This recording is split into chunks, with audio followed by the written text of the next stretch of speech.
Inganda zikora imiti ku isi zigaragazwa nk'izigira uruhare mu kwangiza ibidukikije kuko usibye imyotsi yazo ihumanya ikirere n'imyanda ituruka ku bikoresho zikora ngo idacunzwe neza nayo yangiza urusobe rw'ibinyabuzima. Ibi nibyo byatumye intumwa zo mu bihugu bigize umuryango w'ubucuruzi w'ibihugu by'iburasirazuba n'amajyepfo ya Afurika COMESA zihurira i Kigali mu Rwanda kugira ngo zigire hamwe uko guteza imbere inganda zikora imiti mu bihugu binyamuryango byakorwa mu buryo butangiza ibidukikije. Esther Mwimba ni umukozi mu bunyamabanga bwa COMESA ushinzwe iterambere ry'urwego rw'abikorera.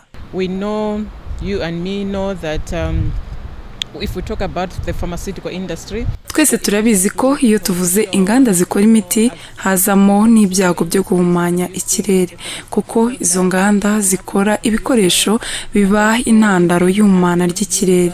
Twumva rero iki ari kimwe mu bibazo tugomba kwitaho muri uyu mushinga dushyira mu bikorwa. U Rwanda nk'igihugu kinyamuryango muri COMESA rugaragaza ko rufite intumbero yo kugira inganda zitandukanye zikora imiti n'inkingo ndetse ubizigera kuri 3 zamaze kubakwa ziri mu rwa Roveway rutunganya imwe mu miti ifasha abagore bafite ikibazo cy'ubugumba, urwa Kupa Pharma East Africa rukora imiti irimo paracetamol n'urwa Biontech ruzakora inkingo.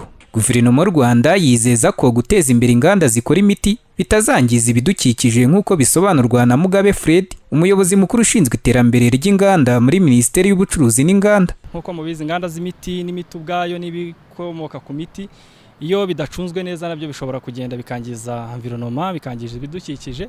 Bityo rero biba bikwiye kujyana ukareba uburyo izo nganda zijyaho, ariko kandi hakanigwa ingamba z'uko imyanda izikomokaho nayo icungwa neza kugira ngo iyo myanda nayo itazagenda ikaba yakwanduza ubuzima bw'abantu, bigatuma za ngamba wifuzaga zo kurengera ubuzima bw'abantu wenda hari ukundi kuntu nazo zishobora kudacungwa neza. Ibyo rero bikajyanirwa hamwe kugira ngo abantu bige uburyo bakora imiti, ariko kandi baniga uburyo batunganya environnement aho baba, ku buryo naho baba naho batuye naho bakorera naho ubwaho hataba habateza ibibazo by'ubuzima. Ibyo rero niyo mpamvu COMESA yatekereje ko yabihuriza hamwe kugira ngo izo ngamba zose zigirwe hamwe turebe yuko ibisubizo bibonekera mu murongo umwe. Kugeza ubu Banki Nyafurika itsura amajyambere yamaze gutanga miliyoni 7 z'amadolari y'Amerika mu gufasha umuryango wa COMESA guteza imbere inganda zikora imiti hakumirwa ibibazo byakwangiza urusobe rw'ibinyabuzima biturutse kuri izo nganda.